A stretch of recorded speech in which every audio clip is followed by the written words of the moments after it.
नमस्कार दोस्तों, स्वागत है आपका एटोरियल डिस्कशन में। 22 दिसंबर 2025 डेट है आज की। और मुझे पता है, देखो वीडियोस काफ़ी लेट आ रही हैं, लेकिन देखो मैं थोड़ा सा फंसा हुआ हूँ। पॉलिटी की क्लासेस चल रही हैं, जैसे मैंने आपको बताया था ना। बस 6-7 क्लासेस और बाकी हैं। टोटल 13-14 क्लासेस थी और 6 क्लासेस तो हो भी गई हैं। तो बस 6-7 दिनों 10 दिनों की बात है। और उसके बाद फिर से हमारा वही रूटीन रहेगा, सुबह वीडियो डिस्कस करेंगे। कोई बात नहीं यार, कई बार सिचुएशन आ जाती है। मैं खुद इतना ज़्यादा हेक्टिक हो गया है मेरे लिए शेड्यूल कि दो दो क्लासेस लेनी पड़ती है, तैयारी भी करनी पड़ती है क्लासेस की, फिर मैनेजमेंट का भी काम रहता है। लेकिन ठीक है, ज़िंदगी है, फेज़ आते हैं, कई बार कम काम, कई बार ज़्यादा काम। तो 3 इश्यूज डिस्कस करेंगे। सबसे पहले जो ये पार्लियामेंट का विंटर सेशन खत्म हुआ है, इसको समराइज करते हुए आर्टिकल डिस्कस करेंगे। प्रधानमंत्री मोदी की 3 देशों की यात्रा, इससे संबंधित आर्टिकल है। फिर चाइना पोल्यूशन को कम कर पाया, इंडिया नहीं कर पाया। ये क्वेश्चन तो देखो इंटरव्यू में भी पूछा है, इंटरव्यू चल रहे हैं ना अभी। तो यूपीएससी के एक बोर्ड में ना 2-3 बार ये क्वेश्चन पूछा है कि चाइना से क्या लेसन सीख सकते हैं इंडिया वाले पोल्यूशन कम करने में। वो कर पाए, हम क्यों नहीं कर पाए। तो आज आर्टिकल से उन क्वेश्चंस का आंसर मिल जाएगा। चलिए डिस्कशन स्टार्ट करते हैं। आज के डिस्कशन में फर्स्ट इंपोर्टेंट आर्टिकल पार्लियामेंट के विंटर सेशन के खत्म होने के बारे में है। तो जैसा कि देखो, कमेंट बॉक्स में बहुत सारे लोगों ने बोला था कि सर वही स्लाइड्स यूज कीजिए जो हैंड रिटन जैसी लगती हैं। तो देखो, ये भी स्लाइड्स हैं, वो भी हैं, जो आपको अच्छा लगे। मैं तो आपके अनुसार चलने वाला पर्सन हूँ यार, जो आपको अच्छा लगे हम इसी से डिस्कस कर लेते हैं, जो हैंड रिटन वाली दिखती हैं। तो इस आर्टिकल में ना हम ये सारी चीज़ें डिस्कस करेंगे। सबसे पहले हम लेजिस्लेटिव बिजनेस की बात करेंगे, यानी इस विंटर सेशन में कौन से जो 8 बड़े कानून हैं वो पास हुए हैं। फिर हम ये भी बात करेंगे कि किन चीज़ों को लेकर कंट्रोवर्सी पैदा हुई विंटर सेशन के दौरान। वंदे मातरम और इलेक्टोरल रिफॉर्म पे लंबी चर्चा हुई, उसका हम एनालिसिस करेंगे। और सबसे लास्ट में हम टी डिप्लोमेसी की भी बात करेंगे। तो सबसे पहले देखो, डेटा से शुरुआत करते हैं। पार्लियामेंट के इस विंटर सेशन में ना, जो अभी खत्म हुआ है, ये विंटर सेशन सिर्फ 15 सीटिंग्स का था, बहुत ही छोटा। मैं ना आपको एक कंटेक्स्ट दे देता हूं। देखो, जब देश आजाद हुआ था ना, तो एक साल में ना 160-165 दिनों के लिए पार्लियामेंट मिलती थी। इतनी ज्यादा सीटिंग्स होती थी पार्लियामेंट की एक साल में। लेकिन अब आज के समय में ना ये समय आ चुका है कि पूरे साल में सिर्फ 60-65 दिनों के लिए पार्लियामेंट की मीटिंग्स होती हैं। अब देखो, पार्लियामेंट की सीटिंग्स का कम होना ये पार्लियामेंट के डिक्लाइन को दिखाता है। पार्लियामेंट का काम देखो सिर्फ कानून बनाना नहीं है, ये तो चलो एक काम है, सबसे मेन काम है। पार्लियामेंट का एक काम एग्जीक्यूटिव की अथॉरिटी को ओवरसाइट भी तो करना है, सरकार से क्वेश्चन पूछना, सरकार की जवाबदेही तय करना, यह भी तो पार्लियामेंट का काम है ना। क्वेश्चन आवर, जीरो आवर, इनके थ्रू जो पार्लियामेंट होती है सरकार की अकाउंटेबिलिटी फिक्स करती है। समझ गए। तो 15 सीटिंग्स रही पार्लियामेंट की इस विंटर सेशन में, और 10 बिल इंट्रोड्यूस हुए और 8 पास हो गए। तो ये परफॉर्मेंस कार्ड रहा विंटर सेशन में पार्लियामेंट का। देखो, आप एक चीज याद रखना, एफिशिएंसी होना काफी नहीं है। मतलब कितने बिल आपने पास किए वो मैटर नहीं करता है। मैटर ये करता है, डेमोक्रेसी में डेलिब्रेशन होना जरूरी है कि उन बिलों पे कंस्ट्रक्टिव डिस्कशन हुआ या नहीं हुआ। जब बिल्स देखो जल्दी पास हो जाते हैं ना, तो फिर इसका मतलब उन पे डिस्कशन नहीं हुआ, उनकी स्क्रूटिनी नहीं हुई, छानबीन नहीं हुई, और जल्दबाजी में वो बिल पास कर दिए गए। तो ये बात राइटर बोलते हैं। तो कुछ बिल्स की हम बात करते हैं। जैसे सबसे पहले देखो, सबसे पहले इंश्योरेंस सेक्टर में रिफॉर्म लाने के लिए जो बिल आया है, इसके लिए सरकार जो बिल लेके आई है उसका नाम है सबका बीमा सबकी रक्षा बिल। अब इस बिल में प्रोविजन यह है कि इंश्योरेंस सेक्टर में ना 100% जो एफडीआई है ना, 100% एफडीआई उसको अलाउ कर दिया गया है। एफडीआई मतलब जब देखो बाहर की कंपनीज इंडिया में इन्वेस्ट करती हैं, अब इससे होगा ये 100% एफडीआई इंश्योरेंस कंपनीज में अलाउ होगा ना, मतलब इंश्योरेंस सेक्टर में, इससे कैपिटल बढ़ेगा। बाहर की जो बड़ी कंपनीज है वो इन्वेस्ट करेंगी और इंश्योरेंस जो है वो हर घर तक पहुंचेगा। इसीलिए इसका नाम रखा गया है सबकी बीमा सबकी रक्षा बिल। इसके बारे में ये आर्टिकल हमने अलग से डिस्कस भी किया था ऑलमोस्ट हफ्ता 10 दिन पहले, समझ गए। और इसका नाम सबकी बीमा सबकी रक्षा, ये भी एक पॉइंट ऑफ डिबेट हो गया कि इसका नाम ये क्यों रखा है, वो सारी चीजें। फिर देखो nuclear power boost. Nuclear power boost मतलब अभी तक ना न्यूक्लियर पावर पे किसकी मोनोपोली है? सरकार की मोनोपोली है। मतलब न्यूक्लियर एनर्जी का क्षेत्र सिर्फ सरकार के कंट्रोल में था, लेकिन अब प्राइवेट प्लेयर्स भी इसमें आ सकते हैं। गवर्नमेंट ने इसके लिए जो सप्लायर लायबिलिटी है उसे भी कम कर दिया है। सप्लायर मतलब वो लोग जो न्यूक्लियर पावर प्लांट से संबंधित इक्विपमेंट्स को सप्लाई कर रहे हैं। अब मान लो न्यूक्लियर एक्सीडेंट हो गया तो उनको मैक्सिमम कितना कंपनसेशन देना पड़ेगा? 3,000 करोड़ का। मतलब उनकी लायबिलिटी पर ना एक कैप लगा दिया कि भाई न्यूक्लियर एक्सीडेंट हो गया, तुम्हें बस इतना ही कंपनसेशन देना है, इससे ज्यादा नहीं देना है। समझ गए? तो इसका रिजल्ट ये निकलेगा कि ना प्राइवेट जो प्लेयर्स है ना वो ज्यादा इंटरेस्टेड होंगे अब न्यूक्लियर एनर्जी के क्षेत्र में। और एक चीज इससे संबंधित हमने आर्टिकल भी डिस्कस किया था, शांति बिल, कि जो प्राइवेट प्लेयर्स है ना उनको ऊपर ऊपर का काम दिया जाएगा। ऐसा नहीं कि वो जो न्यूक्लियर फ्यूल है उसको रीप्रोसेस करके वेपन वगैरह बना सके और बाद में उसको ब्लैक मार्केट में बेच दें। नहीं भाई, ऐसा काम उनको नहीं दिया जाएगा, ऊपर ऊपर का काम दिया जाएगा। ये भी हमने ऑलमोस्ट एक हफ्ता पहला डिस्कस किया था ये शांति बिल के बारे में। तो अभी जो ये आर्टिकल डिस्कस कर रहे हैं ना, ये एक प्रकार से पूरे विंटर सेशन को ना समराइज कर रहा है। वैसे हमने इंश्योरेंस सेक्टर रिफॉर्म वाले बिल के बारे में भी डिस्कस किया था, न्यूक्लियर पावर प्लांट वाले बिल के बारे में भी डिस्कस किया था, मनरेगा को खत्म करने के लिए सरकार जो बिल लेकर आई ये वाला VB-G रामजी बिल, इसके बारे में भी हमने डिस्कस किया था। और ये इस पे तो काफी कंट्रोवर्सी भी हुई। 2005 की ये रूरल एम्प्लॉयमेंट स्कीम थी मनरेगा, इसमें बड़े बदलाव हुए हैं। नाम है विकसित भारत गारंटी फॉर रोजगार एंड आजीविका मिशन ग्रामीण, यानी VB-G रामजी। अब इसका फोकस देखो सिर्फ गड्ढे खोदने पे नहीं होगा। VB-G रामजी स्कीम का स्किल बिल्डिंग पे इसका फोकस होगा। देखो मुझे याद है ऑलमोस्ट ना शायद 3-4 साल पहले की बात हो गई, डिबेट चल रही थी मनरेगा पे और अपोजिशन ने आरोप लगाया कि सरकार जो है मनरेगा को इनडायरेक्टली बंद कर रही है कम फंड्स एलोकेट करके। तो तब ना प्रधानमंत्री मोदी ने ना पार्लियामेंट में एक व्यंग्य कसा था, सरकेज़म किया था, मुझे वो याद आ रहा है। उन्होंने बोला था कि देखो मनरेगा स्कीम मैं बंद कभी नहीं करूंगा। उन्होंने फनी वे में बोला था कि देखो यार तुम मेरे से लड़ते हो कोई बात नहीं, लेकिन तुम्हें मेरी पॉलिटिकल स्किल पे तो भरोसा होगा ना कि हाँ भाई मैं कुछ जानता हूं पॉलिटिक्स के बारे में, तभी जीत के आया हूं 2 बार। पहले की बात है दूसरी सरकार की, तभी मैं बार बार जीत के आ रहा हूं, कुछ तो मेरे अंदर पॉलिटिकल स्किल होगी ना। तो वो बोलते हैं कि देखो मेरे अंदर जितनी पॉलिटिकल स्किल है ना उसके बेस पे मैं मनरेगा कभी नहीं बंद करूंगा। क्यों नहीं बंद करूंगा? क्योंकि ना ये विपक्ष की नाकामी का जीता जागता सबूत है मनरेगा कि हम ना आजादी के 50 साल बाद या जितने भी साल हुए थे उस समय 2005 में, आजादी के इतने साल बाद ऐसी स्कीम लेके आए हैं कि गड्ढे खोदने पड़ रहे हैं रोजगार जनरेट करने के लिए। तो मतलब वो हमेशा से इस चीज के ना खिलाफ थे प्रधानमंत्री मोदी कि हाँ भाई गड्ढे खोदने के लिए पैसा देना पड़ रहा है, ऐसी स्कीम हम लेके आए हैं। तो अब वो सोच यहां दिखती भी है इस बिल में कि हाँ भाई VB-G रामजी स्कीम में गड्ढे खोदने के लिए पैसा नहीं मिलेगा, स्किल वगैरह डेवलप की जाएगी। तो वो सारी चीजें हैं। बात देखो सही भी है, लेकिन देखो यार स्किल डेवलप करने के बारे में ना बहुत सारी बातें हुई थी, बट उतना रिजल्ट नहीं आया।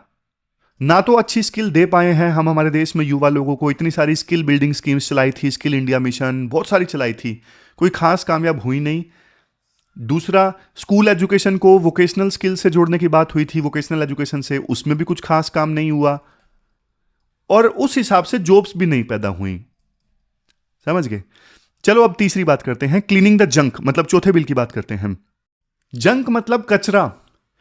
कॉलोनियल ईरा के ना कुछ बहुत पुराने कानूनों को खत्म करने के लिए बिल लाया गया इस सेशन में, जो कि बहुत अच्छी चीज है। पुराने कानून बस एक्टिव हैं, कुछ लेना देना नहीं है, खामा खा की बिजनेस करने में रुकावट पैदा करते हैं। तो ऐसे एक्ट्स को रिमूव किया गया है। कॉलोनियल ईरा के लॉज थे और इससे ईज ऑफ डूइंग बिजनेस जो है वो इंप्रूव होता है। गवर्नमेंट लीगल पचड़ों में कम पड़ती है जब ऐसी ऐसी चीजें होती हैं। मामले कोर्ट में कम जाते हैं तो जुडिशरी में केसेस भी कम होते हैं, पेंडेंसी कम होती है, लोगों की भी ज़िंदगी आसान होती, सरकार की भी ज़िंदगी आसान होती और जुडिशरी की भी ज़िंदगी आसान होती जब इस प्रकार के पुराने घटिया कानून हटा दिए जाते हैं, रिपील कर दिए जाते हैं, जो अब किसी काम के नहीं है। इसके बाद देखो राइटर ये बोलते हैं सेशन में ना एक विवाद भी हुआ बिल्स के हिंदी टाइटल को लेके। जो नॉन हिंदी स्टेट्स थे ना, जैसे तमिलनाडु है, उन्होंने इस चीज का विरोध किया कि आप ना सारे बिल्स का टाइटल तो हिंदी रख देते हो, गलत है। हमारा ना आर्टिकल 348, ये वाला आर्टिकल 348 ये कहता है कि देखो पार्लियामेंट की सारी प्रोसीडिंग और बिल्स के जो टेक्स्ट है ना वो इंग्लिश में होने चाहिए। लेकिन देखो यहां पे हिंदी नाम रख दिए जाते हैं, तो इसलिए नॉन हिंदी वाले स्टेट्स ने विरोध किया। एमपीज का यह कहना था कि टाइटल्स को इंग्लिश में ही रखा जाए ताकि वो सबको समझ में आए। जब टाइटल्स सिर्फ हिंदी में होते हैं ना तो ये फेडरल स्पिरिट के खिलाफ हो जाता है। आपका क्या व्यू है वैसे, आप भी इस बारे में बताइएगा। और ये हम ठीक कर लेते हैं, एक सेकेंड, अच्छा नहीं लग रहा है, इसको ऊपर ले जाते हैं। हाँ ठीक है। फिर देखो नेशनलिज्म वर्सेस पॉलिटिक्स, यानी वंदे मातरम को 150 साल पूरे हो गए ना, इस पे भी लंबी चर्चा हुई। लोकसभा में ना 11 घंटे इस पे चर्चा हुई और राज्यसभा में 13 घंटे इसी इशू पे चर्चा हुई। भाई और कोई इशू नहीं मिला आपको चर्चा करने को लेके कि आप वंदे मातरम पे इतने घंटों तक चर्चा कर रहे हो। देखो वंदे मातरम अपने लिए गर्व का इशू है, अपनी प्राइड है, इसमें कोई डाउट नहीं है। पार्लियामेंट का वक्त ना लेकिन कानून बनाने के लिए होना चाहिए। तो आर्टिकल भी इस चीज को बोलते हैं, आर्टिकल में इस चीज को राइटर बोलते हैं कि देखो इस इशू पर डिबेट करके एक दूसरे के पैट्रियोटिज्म पे सवाल उठाना ये सही नहीं था। बस एक सर्वसहमति के साथ में रेजोल्यूशन पास कर देना चाहिए था कि हाँ भाई 150 साल पूरे हो गए और वंदे मातरम हमारी प्राइड है, वंदे मातरम की तारीफ करते हुए एक कर देते रेजोल्यूशन पास। लेकिन नहीं, 11 घंटे लोकसभा में, 13 घंटे राज्यसभा में इस इशू पे डिबेट हुई कि तुम्हारा पैट्रियोटिज्म कम है, हमारी देशभक्ति ज्यादा है। गलत चीज है। एक तरफ दिल्ली की हवा देखो कितनी खराब है, रोजगार नहीं है, तो इंपॉर्टेंट इश्यूज पे डिस्कशन होनी चाहिए। फिर इसके बाद देखो मिस्ड अपॉर्चुनिटीज की बात करते हैं। मिस्ड अपॉर्चुनिटीज में राइटर देखो ये बोलते हैं कि इलेक्शंस में ट्रांसपेरेंसी लाने के लिए ना डिबेट तो बहुत लंबी हुई, 13 घंटे की डिबेट हुई लोकसभा में, लेकिन कोई बड़ा सॉल्यूशन नहीं निकला। प्रॉब्लम पता क्या है, दोनों बड़ी पार्टीज ने है, बीजेपी एक तरफ और दूसरी तरफ कांग्रेस, दोनों ही ना बिल्कुल क्लोज माइंडेड अप्रोच अपना रही हैं। चाहे वो इलेक्टोरल बॉन्ड का इशू हो या फिर इलेक्शन कमीशन की न्यूट्रलिटी का इशू हो, दोनों पार्टीज ना सिर्फ अपने फायदे की सोच रही हैं कि हाँ किस इशू पे उन्हें ज्यादा फुटेज मिलेगी। लेकिन देखो पब्लिक का भरोसा जितना जरूरी है, डिस्कशन सिर्फ ना पॉलिटिकल एलिगेशन लगाने के लिए नहीं होना चाहिए, कोई निचोड़ भी निकलना चाहिए कि क्या किया जा सकता है इलेक्शंस में और ज्यादा क्रेडिबिलिटी लाने के लिए, ट्रांसपेरेंसी लाने के लिए कुछ निचोड़ निकालना चाहिए था, जो कि नहीं निकला। फिर देखो पब्लिक हेल्थ इशू पे एक बहुत बड़ा गैप दिखा। अपोजिशन ने ना दिल्ली के एयर पोल्यूशन पे डिस्कशन मांगा, लेकिन गवर्नमेंट ने अलाउ नहीं किया। देखो आज के समय में जैसे दिल्ली की हवा है ना, मजाक नहीं कर रहा यार, खांसी आ रही है बहुत ज्यादा, मेरे को खुद को आ रही है। और इतना बड़ा पब्लिक हेल्थ क्राइसिस है, पूछो मत, मतलब मन करता है कि बस दिल्ली छोड़ के चले जाएं। कहाँ जाएं, लेकिन दिक्कत भी तो यही है ना, अगले साल जाएंगे। ऐसा ही रहा, मैं तो छोड़ दूंगा दिल्ली, सही बता रहा हूं। अपना कोई फर्क नहीं पड़ता यार, लेकिन यार फैमिली का तो फर्क पड़ता है ना यार। इंसान सही बताऊं तो खुद की चिंता नहीं करता है। आप लोग भी मुझे लगता है नहीं करते होंगे कि क्या ही हो जाएगा, मर जाएंगे, लेकिन अपने परिवार वालों का तो सोचता ही है, सबका सोचता ही है ना। चलो इसके बाद में ना राइटर ये बोलते हैं, देखो जब पार्लियामेंट ना 0 आवर में या फिर क्वेश्चन आवर में ऐसे जनहित के मुद्दे नहीं डिस्कस करेगी ना, तो फिर पार्लियामेंट को लोग भी सीरियस नहीं लेंगे और सरकार की अकाउंटेबिलिटी कैसे पार्लियामेंट फिक्स करेगी अगर 0 आवर और क्वेश्चन आवर में इतने बड़े मुद्दे जो हैं वो नहीं उठाए जाएंगे। और राइटर एक इशू ये भी उठाते हैं, कुछ जो बिल्स हैं ना वो जल्दी पास हो गए कुछ बिल्स, उन पे प्रॉपर डिस्कशन होनी चाहिए थी। लास्ट में ये बोला जाता है सेशन की देखो एक अच्छी बात ये रही, कड़वाहट सरकार और ओपोजिशन के बीच में कुछ कम हुई। कांग्रेस के जो प्रेसिडेंट हैं मल्लिकार्जुन खड़गे, उन्होंने भी ये माना कि सेशन पीसफुली चला और एंड में स्पीकर की जो चाय पार्टी थी ना उसमें अपोजिशन भी गया और सरकार तो आता ही है, मतलब स्पीकर की चाय पार्टी होती है सेशन खत्म होने के बाद में। पिछले 2-3 सेशन से ना ओपोजिशन जा नहीं रहा था, इतनी कड़वाहट थी, लेकिन इस टी पार्टी सेशन में सेशन खत्म होने के बाद में ओपोजिशन गया। तो कुल मिला के देखो सेशन मिक्स रहा, एफिशिएंसी रही, लेकिन डेलिब्रेटिव डेमोक्रेसी में थोड़ी कमी रही, जो कि होना चाहिए था। ये पूरा आर्टिकल हमने डिस्कस किया, चलते हैं आगे। इसके बाद नेक्स्ट आर्टिकल देखो, इंडियन फॉरेन पॉलिसी से संबंधित है। आप ना सिलेबस में जीएस पेपर 3, जीएस पेपर 2 के आईआर से आर्टिकल को रिलेट कर सकते हो। तो ये जो आर्टिकल है इसको भी हम वैसे ही डिस्कस करें हैंड रिटन स्लाइड्स वाले फॉर्म में। अब देखो दिक्कत ये है ना, कुछ बच्चों को अच्छी लगती हैं वो स्लाइड्स, कुछ को अच्छी नहीं लगती हैं, तो मैं भी कंफ्यूज हो जाता हूं कि ज़्यादा बच्चों को वो अच्छी लगती है या नहीं लगती है। सबसे पहले कंटेक्स्ट की बात करते हैं कि ये इंडियन डिप्लोमेसी वाला जो आर्टिकल आया है वो आखिरकार क्यों आया है। देखो हाल ही में प्रधानमंत्री मोदी ना 3 देशों की यात्रा पर गए थे, एक जॉर्डन, दूसरा इथोपिया और तीसरा ओमान। 3 देशों की यात्रा के चलते प्रधानमंत्री मोदी की मेसी से मुलाकात नहीं हो उसकी। अर्जेंटीना के जो प्लेयर आए थे ना मेसी, हाँ यार मैं सोच रहा था इस पे आर्टिकल नहीं आया। अर्जेंटीना के जो प्लेयर मेसी आए थे, उनको इंडिया लाने में इतना खर्चा हुआ, उतने पैसों से तो हमारे देश में हम स्पोर्ट्स बढ़िया से डेवलप करते, इस पे एक आर्टिकल आना चाहिए था, नहीं आया। खैर मुद्दे पे आते हैं। तो 3 देशों की यात्रा पर प्रधानमंत्री मोदी गए थे, और ऊपर से देखने से देखो ये लगता है कि ये सिर्फ प्रधानमंत्री मोदी की फॉरेन विजिट थी, लेकिन ना पीछे काफी गहरे डिप्लोमेसी के ऑप्टिक्स छुपे हैं कि ये यात्रा अभी इस समय क्यों हुई, इन देशों में क्यों हुई। देखो सबसे पहले ना आप एक टर्म समझो जो आर्टिकल में ना यूज होती है। टर्म क्या है? टर्म है ट्रांजैक्शनल वर्ल्ड। ट्रांजैक्शनल वर्ल्ड ये टर्म यूज होती है शुरुआत में आर्टिकल में। इसका क्या मतलब है? इसका मतलब देखो ये है, पहले ना डिप्लोमेसी आइडियोलॉजी पे चला करती थी।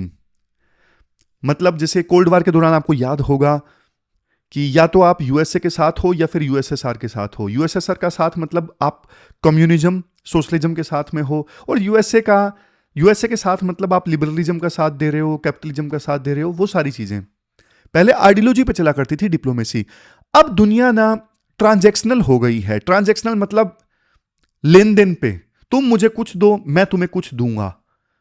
अब ऐसी सोच हो गई है। ट्रंप जो है वो सीधा ट्रांजैक्शनल सोचते हैं कि तुम मुझे फायदा पहुंचाओगे तो मैं तुम्हें कुछ दूंगा, अदरवाइज कुछ नहीं दूंगा। तुम मेरे कितने काम के हो तो मैं तुम्हारी बात सुनूंगा, अदरवाइज भाग यहां से, मतलब नहीं सुनूंगा। ऐसी सोच है ट्रंप की। पूरी ट्रांजैक्शनल हो गई आज की दुनिया। मतलब मेरा क्या फायदा होगा, मेरा फायदा होगा तब मैं तुम्हारा फायदा करवाऊंगा। तो इस नए वर्ल्ड ऑर्डर में ना प्रधानमंत्री मोदी 3 देशों में जाते हैं, जॉर्डन, इथोपिया, ओमान। अब कॉमन थ्रेड क्या है इन 3 देशों के बीच में? जॉर्डन, इथोपिया, ओमान, क्या कॉमन है? कॉमन थ्रेड देखो ये है, ये तीनों ना ग्लोबल साउथ का हिस्सा हैं। ग्लोबल साउथ जो है कोई ज्योग्राफिकल टर्म नहीं है कि हाँ भाई ये ग्लोब है तो नीचे वाले जो देश हैं वो ग्लोबल साउथ है, नहीं। ग्लोबल साउथ में देखो ज्यादातर वो देश आते हैं जो अभी डेवलपिंग हैं, जो पहले कॉलोनी वगैरह बनाए गए थे यूरोपियन कंट्रीज के द्वारा, तो वो देश आते हैं ग्लोबल साउथ में। समझ गए? फिर से बोल देता हूं, ग्लोबल साउथ देखो वो डेवलपिंग नेशंस हैं जिनकी आवाज ग्लोबल प्लेटफॉर्म्स पे ना थोड़ी कम सुनी जाती है, और ना इंडिया का एम्बिशन है कि ऐसे ग्लोबल साउथ कंट्रीज का ना मैं लीडर बनूं, मैं उनकी आवाज बनूं। ऐसा इंडिया का हमेशा से इच्छा रही है, इंडिया का एम्बिशन रहा है। तो एक एक करके तीनों देश की बात करेंगे। सबसे पहले हम ओमान की बात करेंगे। मैप नहीं है इसमें, है ना? चलो मैं मैप दिखाता हूं, रुको। ओमान दिख रहा है आपको? यहां पे देखो ये है ओमान। कट भी रहा है ना? कट रहा है, एक सेकंड, थोड़ा सा कटेगा, चलो कोई बात नहीं, आप देख लो। ये बिल्कुल लास्ट में ओमान है। ये देखो ये ओमान है। ये पूरा जो अरेबियन पेनिनसुला है ना, इस अरेबियन पेनिनसुला का बिल्कुल साउथ ईस्ट कॉर्नर है ओमान। साउथ ईस्ट कॉर्नर है, बिल्कुल साउथ ईस्ट में।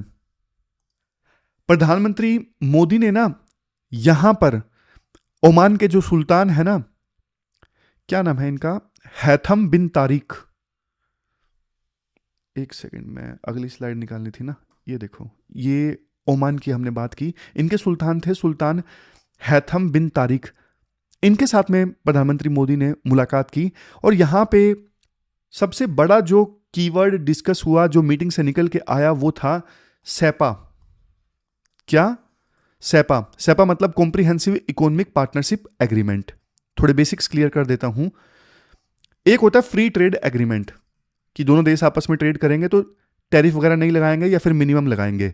लेकिन जो फ्री ट्रेड एग्रीमेंट होता है वो गुड्स पर टैक्स कम करता है, सामान जो होता है ना सिर्फ उस पर टैक्स कम करता है। लेकिन जो ये सेपा होता है ना, कॉम्प्रिहेंसिव इकोनॉमिक पार्टनरशिप एग्रीमेंट, ये देखो सामान के अलावा, गुड्स के अलावा सर्विसेज, जैसे इंडिया की कोई कंपनी है वहां पे सर्विसेज प्रोवाइड कर रही है, सर्विसेज, इन्वेस्टमेंट या फिर दूसरी जो रेगुलेटरी एस्पेक्ट्स है ना, उनको भी कवर करता है सेपा। तो ये सेपा और एफटीए में ना, फ्री ट्रेड एग्रीमेंट में और सेपा में फर्क है। एफटीए सिर्फ गुड्स पे टैक्स कम करता है, सामान पे, लेकिन सेपा में दूसरी चीजें भी होती हैं, सर्विसेज भी इंक्लूड होती हैं, इसके अलावा इन्वेस्टमेंट भी इंक्लूड होते हैं, ये सब इंक्लूड होता है। तो ओमान के साथ में ना इंडिया का ट्रेड जो है पिछले कुछ सालों में ना डबल हो गया है, 2 गुना हो गया है। फिगर याद रखना, $10 बिलियन हो गया है, बढ़ के, डबल होके। लेकिन पूरी पिक्चर और भी ज्यादा पॉजिटिव है। देखो, ओमान ना सिर्फ, आप यूं मत बोलो कि एक सिंपल देश है। ओमान हमारे लिए तो एक दरवाजा है। किस चीज का दरवाजा है? गल्फ कोऑपरेशन काउंसिल में अपनी जड़ें मजबूत करने का दरवाजा है ओमान। क्योंकि अरेबियन पेनिनसुला के बिल्कुल साउथ ईस्ट में है ना, तो वहां से इंडिया का सामान एंटर करके बाकी अरेबियन कंट्रीज में भी पहुंच सकता है। तो इसीलिए राइटर बोलते हैं दरवाजा है अरेबियन पेनिनसुला का ये जो देश है ओमान। अगर ओमान के साथ में सेपा साइन हुआ है तो पूरे गल्फ रीजन के साथ में फ्री ट्रेड का जो रास्ता है वो खुल जाता है। और ओमान की जो लोकेशन है वो काफी स्ट्रेटेजिक है। मैं लोकेशन फिर से दिखाता हूं। ये देखो, ओमान जो है वो स्ट्रेट ऑफ हॉर्मज के पास में है। यहां से सारे शिप्स आते हैं, वो स्ट्रेट ऑफ हॉर्मज से होके गुजरते हैं। ये जो नैरो स्ट्रिप आपको दिख रही है, तो मतलब लोकेशन इतनी स्ट्रेटेजिक है ओमान की कि इंडिया की एनर्जी सिक्योरिटी और मैरीटाइम सिक्योरिटी के लिए ओमान काफी ज्यादा इंपॉर्टेंट है। चलो, ओमान के बारे में हमने अच्छी चीज डिस्कस कर ली। फिर दूसरा देश जिसकी यात्रा पर प्रधानमंत्री मोदी गए थे वो इथोपिया है। वो क्या है? इथोपिया। इथोपिया देखो, अफ्रीका का एक देश, और ये भी देखो सिर्फ एक देश नहीं है, ये अफ्रीकन यूनियन का हेडक्वार्टर है। मतलब अगर इथोपिया खुश तो पूरे अफ्रीका से हम कनेक्ट कर सकते हैं। अब यहां पे देखो, इथोपिया की यात्रा पर प्रधानमंत्री मोदी गए, 2 बड़ी चीजें डिस्कस हुई। कौन सी 2 चीजें निकल के आई? एक तो देखो लॉन्च ऑफ स्ट्रेटेजिक पार्टनरशिप, मतलब इथोपिया के प्रधानमंत्री अबिय अहमद अली के साथ मिलकर प्रधानमंत्री मोदी ने इंडिया और इथोपिया के बीच में ना स्ट्रेटेजिक पार्टनरशिप लॉन्च की, कि मतलब अब सिर्फ ट्रेड पे फोकस नहीं होगा, ट्रेड के अलावा टेक्नोलॉजी शेयरिंग पे और नॉलेज शेयरिंग पे भी फोकस होगा। दूसरा देखो, इंडिया अफ्रीका समिट, जिसपे प्री में क्वेश्चन भी यूपीएससी पूछ चुकी है, काफी समय से हुआ नहीं है। ये लास्ट बार शायद 2016 में हुआ था, पता नहीं 15 में हुआ था, उसी का राउंड हुआ था, लेकिन उसके बाद हुआ नहीं है शायद, है ना। कमेंट बॉक्स में बताना कि लास्ट इंडिया अफ्रीका समिट कब हुआ है। तो इसके शेड्यूलिंग को लेकर भी चर्चा हुई कि इसको अब कब शेड्यूल करना है। नेक्स्ट इंडिया अफ्रीका समिट करवाना चाहता है इंडिया जल्द से जल्द। और देखो, एक चीज आप याद रखिएगा, इथोपिया ना अब ब्रिक्स का भी मेंबर बन चुका है। ब्रिक्स का नया मेंबर है इथोपिया, और 2026 में ना इंडिया ब्रिक्स की ना चेयरमैनशिप लेगा। तो देखो, इथोपिया और इंडिया मिलके ब्रिक्स के अंदर ग्लोबल साउथ का जो एजेंडा है वो सेट कर सकते हैं। मतलब मिलके ग्लोबल साउथ के लिए इश्यूज पे चर्चाएं वगैरह ऑर्गेनाइज करवा सकते हैं इंडिया और इथोपिया ब्रिक्स के अंदर। यहां पे देखो, इंडिया जो है वो इथोपिया के ना बड़े भाई का रोल प्ले कर रहा है। मतलब इंडिया डेवलपमेंट में इथोपिया की मदद करना चाहता है। जबकि दूसरा देश जो है वो चाइना जो है वो एक्सप्लॉइटर की भूमिका में ज्यादा रहता है, कि अफ्रीकन कंट्रीज को कैसे ना कैसे करके एक्सप्लॉइट कर लिया जाए, चूस लिया जाए। वैसी भूमिका में चाइना ज्यादा रहता है, इसलिए चाइना को ना ज्यादा पसंद नहीं करते हैं अफ्रीकन कंट्रीज। हाँ, पैसे वगैरह का लालच चाइना देता रहता है, इस वजह से अब पैसा किसको अच्छा नहीं लगता, लेकिन दिल से इंडिया की सॉफ्ट पावर ज्यादा है अफ्रीका में। फिर तीसरा देश जिसकी यात्रा पर गए प्रधानमंत्री मोदी वो है जॉर्डन। ये सबसे कॉम्प्लेक्स पार्ट है। अब देखो यहां पे ना जॉर्डन के साथ में कोई बड़ी डील साइन नहीं हुई, लेकिन देखो जियो पॉलिटिक्स में ना कई बार बात करना भी ना डील करने से ज्यादा इंपॉर्टेंट होता है। मतलब सिर्फ भी बातचीत हुई है वो बल्कि ज्यादा इंपॉर्टेंट है डील होने से। कैसे, आप कंटेक्स्ट समझिए। जॉर्डन जो है ना वो देखो इजराइल का पड़ोसी देश है, और पैलेस्टीन से जो रिफ्यूजीज आते हैं ना उसका डायरेक्ट असर ना जॉर्डन पे पड़ता है। और मुस्लिम कंट्री होने के नाते जो जॉर्डन है उसका पूरी तरह से सपोर्ट पैलेस्टीन के अलग देश बनने में है।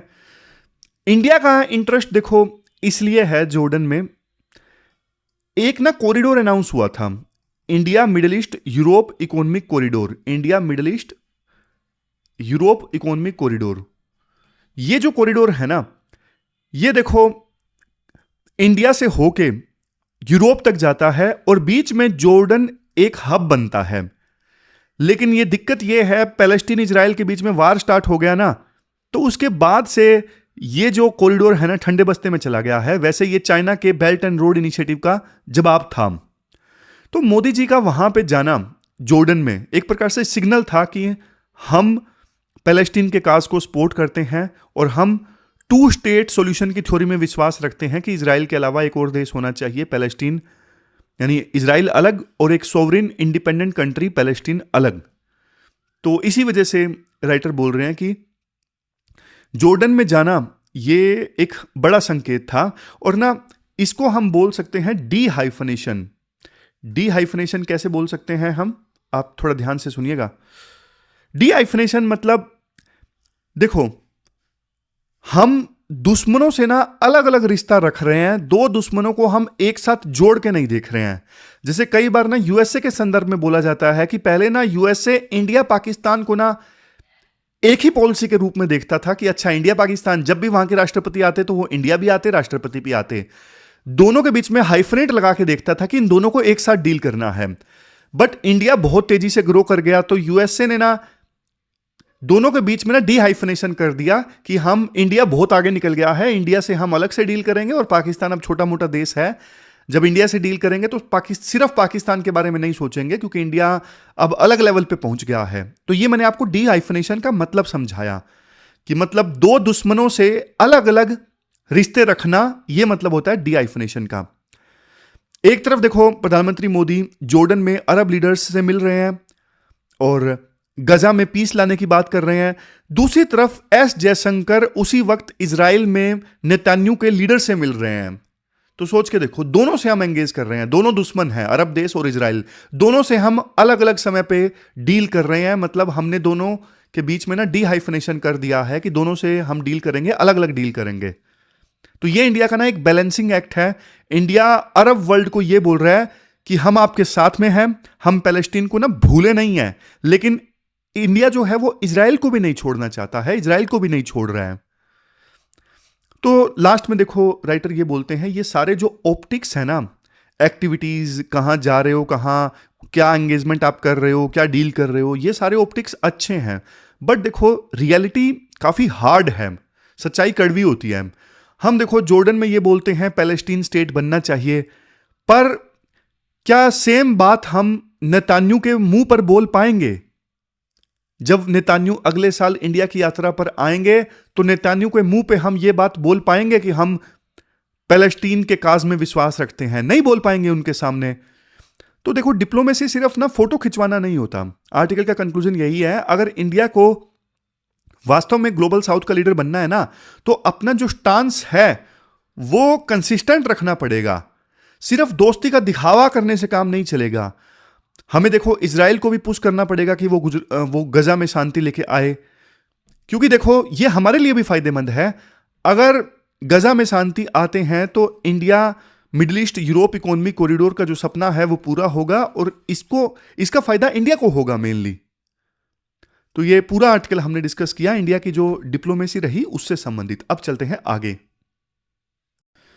इसके अलावा नेक्स्ट आर्टिकल देखो, चाइना से कैसे हम लेसन्स सीख सकते हैं पोल्यूशन टैकल करने के मामले में। चाइना ने कैसे पोल्यूशन को टैकल किया, क्योंकि देखो सिचुएशन तो वहां भी बहुत ज़्यादा खराब हो गई थी एक समय में। मतलब आज का देखो ये टॉपिक है, सिर्फ इन्वायरमेंट का टॉपिक नहीं है, बहुत सीरियस इशू है, जो मैंने पहले आर्टिकल में भी बोला, हेल्थ क्राइसिस वाला इशू है। आप सुबह उठिए, नॉर्थ इंडिया में हो तो खिड़की खोलिए, बाहर आपको सनशाइन नहीं नजर आएगी, एक ग्रे कलर का ब्लैंकेट आपको दिखेगा। ये क्या है? ये स्मोग है। अब यही दिल्ली की रियलिटी है, देखो दिल्ली एनसीआर की आज के समय में। तो हम कंपैरेटिव एनालिसिस करेंगे। एक तरफ दिल्ली है जो दुनिया की सबसे ज़्यादा पोल्यूटेड सिटीज़ में टॉप पर है, और दूसरी तरफ बीजिंग है। एक टाइम था देखो 2000 के आसपास, जब बीजिंग को ग्रे सिटी कहा जाता था, इतना ज़्यादा पोल्यूशन था, वहाँ के लोग मास्क पहन के सोते थे। बट आज के समय में 10 सालों के अंदर अंदर बीजिंग ने अपना जो PM 2.5 का लेवल है वो 50% तक कम कर लिया है। तो बीजिंग ने आखिरकार ऐसा क्या किया? तो ये सारी चीज़ें हम डिस्कस करेंगे कि बीजिंग ने ऐसा क्या जादू किया, और हमारे पास में लाज हैं फिर भी हम क्यों फेल हो रहे हैं। एयरसेड का क्या कंसेप्ट है ये भी हम डिस्कस करेंगे, सॉल्यूशंस की भी बात करेंगे, सब डिस्कस करेंगे। लेकिन सबसे पहले कंपैरिजन की बात करते हैं। कंपैरिजन भी देखो डेटा के थ्रू, ताकि आप आंसर्स में यूज कर सको। इंटरव्यू चल रहे हैं, इंटरव्यू में भी आप यूज कर सको, इसलिए डेटा हम पहले देखते हैं। देखो 2013 में ना बीजिंग का जो एवरेज PM 2.5 था ना, वो 102 यूनिट था, और 2024 में ये गिर के हो गया 31। ये पर्टिकुलेट मैटर 2.5 देखो वो छोटे छोटे पार्टिकल्स हैं जो देखो लंग्स के डिफेंस मैकेनिज्म को ना तोड़ के सीधा ब्लड में घुस जाते हैं और इस प्रकार से नुकसान पहुंचाते हैं। तो ये जो बीजिंग अपना PM 2.5 का लेवल इतना कम कर पाया, ऐसा नहीं है कि किस्मत से हो गया या फिर एक्सीडेंटल हो गया, नहीं। चाइना ने ना 2013 में अपना एक प्लान बनाया था। चाइना का प्लान क्या था? चाइना का, ये दिख नहीं रहा होगा ना नीचे वाला, मैं ठीक कर देता हूं, एक सेकंड। अब आपको नीचे दिख रहा होगा ना, ये देखो, ये लाइन पहले आपको नहीं दिख रही होगी, अब दिख रही है। हाँ, तो चाइना ना 2013 में एक एक्शन प्लान लेके आया, air pollution prevention and control action plan. ये लॉन्च किया चाइना ने 2013 में। इसको उन्होंने बोला कि हम वार ऑन पोल्यूशन स्टार्ट कर रहे हैं, मतलब पोल्यूशन के अगेंस्ट जंग। उन्होंने इसे हेल्थ क्राइसिस के साथ में नहीं जोड़ा, बल्कि चाइना ने ना इसे नेशनल सिक्योरिटी के इशू से जोड़ दिया कि ये नेशनल सिक्योरिटी का इशू है, हमारे यहां पे इतना ज्यादा पोल्यूशन है। और इसके लिए ना उन्होंने 3 हथियार यूज किए। चाइना ने ना 3 हथियार यूज किए। कौन कौन सा? सबसे पहले देखो, iron fist enforcement. Iron fist enforcement मतलब चाइना में अगर देखो सेंट्रल गवर्नमेंट अगर ये बोलती है कि फैक्ट्री बंद करो, तो अगले दिन फैक्ट्री बंद, कोई क्वेश्चन उठाने वाला नहीं है। वहां पे इन्वायरमेंटल वर्टिकल रिफॉर्म हुआ। इसका मतलब लोकल ऑफिशियल्स की प्रमोशन इस बात पर डिपेंड करती थी कि उन्होंने पोल्यूशन कम किया या फिर नहीं किया। इंडिया में क्या होता है, हम देखो जीडीपी देखते हैं। चाइना ने कहा ग्रोथ बाद में, पहले हवा साफ करो। उन्होंने हजारों कोल बॉयलर होते हैं ना, हजारों कोयलों से चलने वाले बॉयलर होते हैं ना, उनको नेचुरल गैस से रिप्लेस कर दिया। हमारे देश में आप इतना स्ट्रिक्ट स्टेप्स देख पा रहे हो? नहीं देख पा रहे हैं। तो पहली चीज चाइना ने ये की। फिर दूसरी चीज चाइना क्या लेके आया? एयरसेड स्ट्रेटजी। क्या लेके आया? एयरसेड स्ट्रेटजी। आप इस कंसेप्ट को ध्यान से सुनिएगा। देखो हवा ना बॉर्डर नहीं देखती है कि ये इंडिया का बॉर्डर है या फिर चाइना का बॉर्डर है, पाकिस्तान का बॉर्डर है। अगर देखो हरियाणा में पराली यानी स्टबल जलेगी तो धुआं दिल्ली में आएगा, आप रोक नहीं सकते हवा को। अब चाइना ने यह समझ लिया था, तो उन्होंने ना बीजिंग, तियानजिन और हेबेई, बीजिंग, तियानजिंग और हेबेई, ये जो तीनों सिटीज थे ना, इन तीनों को ना एक यूनिफाइड एयरसेड माना। ये माना कि तीनों जो है एक यूनिफाइड एयरसेड का पार्ट है, मतलब तीनों एरिया के लिए जो रूल्स होंगे वो सेम होंगे। अगर देखो चाइना ऐसा नहीं करता तो फिर क्या होता? बीजिंग में स्ट्रिक्ट रूल्स होते और बाकी जगह स्ट्रिक्ट रूल्स नहीं होते, तो तियानजिंग की खराब हवा, हेबेई की खराब हवा बीजिंग में आती। लेकिन चाइना ने समझदारी वगैरह वाला स्टेप्स लिया कि तीनों एक ही एयरसेड का पार्ट्स हैं, रूल स्ट्रिक्ट होंगे तो तीनों शहरों में होंगे, ऐसा नहीं कि बीजिंग में किए और बगल वाले शहरों में नहीं किए। और इसके लिए उन्होंने ना एक रीजनल कोऑर्डिनेशन मैकेनिज्म तैयार किया कि तीनों जो सिटीज है ना आपस में कोऑपरेट करेंगे स्ट्रिक्ट रूल्स इंप्लीमेंट करने के लिए। समझ रहे हो? तो ये दूसरी स्ट्रेटेजी उन्होंने खेली। फिर देखो तीसरा काम उन्होंने जानते हो क्या किया? तीसरा काम उन्होंने ना दुनिया का सबसे dense real time monitoring system बनाया। मतलब डेटा छुपाया नहीं जैसे इंडिया में हो रहा है। मुझे तो हंसी आई, आपको भी हंसी आएगी। दिल्ली में ना एयर क्वालिटी मॉनिटर करने के लिए ना एक स्टेशन लगा हुआ है जो ना एयर क्वालिटी का डेटा देता है कि यहां AQI कितना है। तो ना उस AQI स्टेशन के चारों ओर ना ट्रक घूम रहे थे। मान लो ये AQI का स्टेशन है, AQI मेजर करने के लिए उसके चारों ओर ट्रक चक्कर काट रहे थे और पानी का छिड़काव कर रहे थे। जानते हो क्यों? क्योंकि उस AQI को मेजर करने के लिए जो यंत्र वहां पे लगे हुए हैं ना, तो वो यंत्र अपने आसपास देखेंगे और देखेंगे कि वहां पे पानी का छिड़काव है तो AQI जो है मशीन में कम दिखेगा, और वही डेटा सरकार पब्लिक में रिलीज कर देगी और बोलेगी कि देखो AQI तो कम है। तो ऐसे जुगाड़ सरकार कर रही है। मतलब क्या जनता को बिल्कुल ही बेवकूफ समझ रखा है। तो real time monitoring system China ने लगाया, डेटा को उन्होंने छुपाया नहीं, पब्लिक किया। प्लस में देखो इलेक्ट्रिक व्हीकल्स पे ना बहुत ज्यादा सब्सिडी दी। आज देखो चाइना ना EV मार्केट का लीडर है, और ये हवा में नहीं हुआ। ये देखो पोल्यूशन कंट्रोल का साइड इफेक्ट था। पोल्यूशन से बचने के लिए उन्होंने EV पे बहुत ज्यादा फोकस किया, और EV पे फोकस किया तो बहुत ज्यादा सस्ते EV वाले जो व्हीकल्स हैं मार्केट में आने लगे। अब हम आते हैं हमारे देश पे, हमारे देश में आते हैं। देखो ऐसा नहीं है कि इंडिया के पास में ना कानून नहीं है। हमारे पास सबसे इंपॉर्टेंट तो आर्टिकल 21 है, राइट टू लाइफ है, जिसमें राइट टू क्लीन इन्वायरमेंट आता है। हमारे पास में स्ट्रॉन्ग स्टैट्यूटरी फ्रेमवर्क है, बहुत सारे कानून पार्लियामेंट ने बनाए हैं, जैसे air prevention and control of pollution act 1981 है, इन्वायरमेंटल प्रोटेक्शन एक्ट 1986 भी है, मोटर व्हीकल एक्ट है। बहुत सारे रिसेंट इनिशिएटिव्स भी हैं जैसे NCAP यानी national clean air programme, GRAP है। ग्रैप मतलब ग्रेडेड रिस्पॉन्स एक्शन प्लान।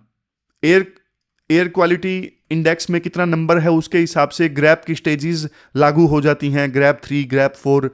इसके अलावा commission for air quality management है। मतलब बहुत सारी बॉडीज, बहुत सारे कानून हैं। तो आप पूछोगे सर फिर प्रॉब्लम कहाँ है? देखो प्रॉब्लम यह है कि प्रॉब्लम हमारी इंटेंट में नहीं है, प्रॉब्लम इंप्लीमेंटेशन में है और कोहेरेंस में है। हमारा अप्रोच ना फायर फाइटिंग वाला है। फायर फाइटिंग वाला मतलब जब अक्टूबर नवंबर में पोल्यूशन बढ़ता है ना तो हम सीरियस होते हैं, हम ग्रैप लागू कर देते हैं कि इतना ज्यादा पोल्यूशन बढ़ गया है, ये बंद कर दो, वो बंद कर दो, कंस्ट्रक्शन बंद कर दो, स्कूल बंद कर दो। ये तो देखो वही बात हुई कि एग्जाम की रात को आपने ना पढ़ाई चालू कर दी। चाइना ने ना लॉन्ग टर्म प्लानिंग की। ऐसा नहीं कि चाइना जो था एक ही सीजन में पोल्यूशन से लड़ने के लिए कदम उठा था। हम सीजनल प्लानिंग करते हैं, हम पूरे साल की प्लानिंग नहीं करते, हम एवरग्रीन प्लानिंग नहीं करते, परमानेंट प्लानिंग नहीं करते। और दूसरा देखो हम ना इस प्रॉब्लम को फ्रेगमेंटेड ढंग से टैकल करने की कोशिश कर रहे हैं। दिल्ली में पावर आपको पता है डिवाइडेड है, central government, Delhi state government, MCD, बगल के स्टेट्स में पंजाब हरियाणा में अलग सरकारें हैं। तो सबके बीच में कोऑर्डिनेशन के लिए ना एक बॉडी बनाई थी, CAQM। लेकिन देखो ये टूथलेस टाइगर बन के रह गया, क्योंकि देखो इस बॉडी के जो ऑर्डर्स है ना उसको साथ वाले जो स्टेट्स है ना पंजाब हरियाणा वो सीरियसली फॉलो करते नहीं है, क्योंकि पॉलिटिकल स्टेक्स हाई नहीं होते। बगल वाले राज्यों में जो जनता है उन्हें कोई खास फर्क पड़ नहीं रहा है, सरकार भी उतनी सीरियस नहीं है। तो ये दिक्कत है। इंस्टीट्यूशनल मैकेनिज्म भी बहुत ज़्यादा वीक है। हमारे जो पोल्यूशन कंट्रोल बोर्ड हैं, हमारे पोल्यूशन कंट्रोल बोर्ड जो है वो कुछ काम के नहीं है, उनके पास में स्टाफ ही नहीं है। डेटा ये बोलता है कि वो बोर्ड जो है पोल्यूशन कंट्रोल बोर्ड लगातार अंडर फंडेड और अंडर स्टाफ्ड है। चाइना की एजेंसीज के पास में ना, चाइना की पोल्यूशन वाली एजेंसीज के पास में पुलिस जैसी पावर्स थी। हमारे बोर्ड सिर्फ ना, हमारे पोल्यूशन कंट्रोल बोर्ड सिर्फ नोटिस भेजते हैं, इसके अलावा कुछ कर ही नहीं पाते। फिर देखो कुछ फेल्ड एक्सपेरिमेंट का भी जिक्र है आर्टिकल में। फेल्ड एक्सपेरिमेंट मतलब हमने ना कुछ एक्सपेरिमेंट किए, जैसे दिल्ली में ना बवाना इंडस्ट्रियल प्रोजेक्ट का जिक्र है। दिल्ली ने ना इंडस्ट्रीज को शहर से बाहर बवाना भेजा। अब देखो आइडिया अच्छा था कि बवाना में आउटर एरिया में सारी इंडस्ट्रीज होंगी, पर वहां पे देखो वेस्ट मैनेजमेंट और इंफ्रास्ट्रक्चर ना बहुत पुअर रह गया। लोग ना वहां पे बवाना में इलीगल तरीके से वेस्ट जलाने लगे, और इसी प्रकार से आज के समय में पोल्यूशन कंट्रोल सर्टिफिकेट जो हैं गाड़ी के वो फर्जी बन जाते हैं। तो मतलब करप्शन जो है पूरे सिस्टम को ना खा रहा है, ये दिक्कत है। अब देखो कंक्लूजन पे आते हैं कि इंडिया क्या कर सकता है। देखो, हम चाइना के पॉलिटिकल सिस्टम की कॉपी तो नहीं कर सकते, वो पावरफुल सेंट्रल गवर्नमेंट है चाइना में, हमारे यहां पे डेमोक्रेसी है, सीधी सी बात है। लेकिन जो कुछ इंप्लीमेंट करने वाली चीजें हैं ना, कुछ प्रिंसिपल्स हैं, वो हम अडोप्ट कर सकते हैं। जैसे सबसे पहली चीज, mission mode strategy. Air pollution को ना अब पब्लिक हेल्थ इमरजेंसी घोषित करना पड़ेगा, कोविड की तरह। जैसे देखो हमने ना पोलियो या फिर कोविड से लड़ाई लड़ी ना, वैसे ही पोल्यूशन से हमें लड़ना पड़ेगा। और इसके लिए ना पॉलिटिकल विल चाहिए। आप सिर्फ इलेक्शन के बारे में मत सोचो, बल्कि ऑल इंडिया मतलब ऑल पार्टीज का सेशन होना चाहिए कि इस बीमारी से कैसे निपटा जाए। लेकिन पॉलिटिकल पार्टी सिर्फ इलेक्शन का सोचती हैं, उन्हें मतलब ही नहीं है कि शहर में छोटे बच्चे रहते हैं, बुजुर्ग रहते हैं। फिर नेक्स्ट है, हम भी देखो एयर शेड वाली जो अप्रोच है ना वो अडोप्ट कर सकते हैं। दिल्ली एनसीआर को ना एक सिंगल यूनिट की तरह आप डील करो, जैसे चाइना ने किया ना, वैसे ही हम यूपी, हरियाणा, पंजाब, दिल्ली सब में यूनिफॉर्म पॉलिसी होनी चाहिए। फिर है ट्रांजिशन टू क्लीन एनर्जी, मतलब सिर्फ बातें नहीं, आपको ना एक्शन चाहिए। कोल फायर्ड पावर प्लांट्स को आपको रिप्लेस करना पड़ेगा, और इसे रिप्लेस करके रिन्यूएबल एनर्जी पे आपको फोकस करना पड़ेगा। जैसे बीजिंग ने, चाइना के शहर बीजिंग ने कोल पावर प्लांट्स को बाहर फेंक दिया ना, हमें भी एनर्जी एफिशिएंसी स्टैंडर्ड्स बढ़ाने होंगे। फिर नेक्स्ट है पब्लिक ट्रांसपोर्ट। दिल्ली में प्राइवेट गाड़ियां देखो बढ़ रही हैं, चाइना ने ना पब्लिक ट्रांसपोर्ट इतना स्ट्रॉन्ग कर दिया कि लोग ना कार छोड़ने लगे। हमें भी ना लास्ट माइल कनेक्टिविटी और बस के जो फ्लीट्स हैं ना उनको बहुत तेजी से बड़ी संख्या में इंक्रीज करना होगा। फिर नेक्स्ट इंडस्ट्री से रिलेटेड पॉइंट है कि देखो सिर्फ इंडस्ट्रीज को रीलोकेशन करने से काम नहीं चलेगा। इंडस्ट्रियल जोन्स जो हैं, जहां पे इंडस्ट्रीज हैं, वहां पे रियल टाइम बेसिस पे मॉनिटरिंग होनी चाहिए कि इंडस्ट्रीज से धुआं ज्यादा तो नहीं निकल रहा है। तो ये सारे काम ना सरकार को करने पड़ेंगे, और जो एक्ट्स में प्रोविजंस हैं उनको इंप्लीमेंट भी करना पड़ेगा, और इसके लिए आपको पॉलिटिकल विल चाहिए। तो ये पूरा आर्टिकल हमने डिस्कस किया। लास्ट में क्वेश्चन देख लेते हैं जो आपको अटेम्प्ट करना है। तो ये देखो क्वेश्चन आपको अटेम्प्ट करना है। अभी जो चाइना वाला आर्टिकल डिस्कस किया ना, उसी से संबंधित ये क्वेश्चन है, 15 मार्क्स का, और 250 वर्ड्स में आपको इस क्वेश्चन का आंसर देना है। तो ये थी हमारी आज की डिस्कशन। कल मिलते हैं फिर से एक नए डिस्कशन के साथ। तब तक आप अपना ध्यान रखिए, अच्छे से पढ़िए। Thank you very much for discussion.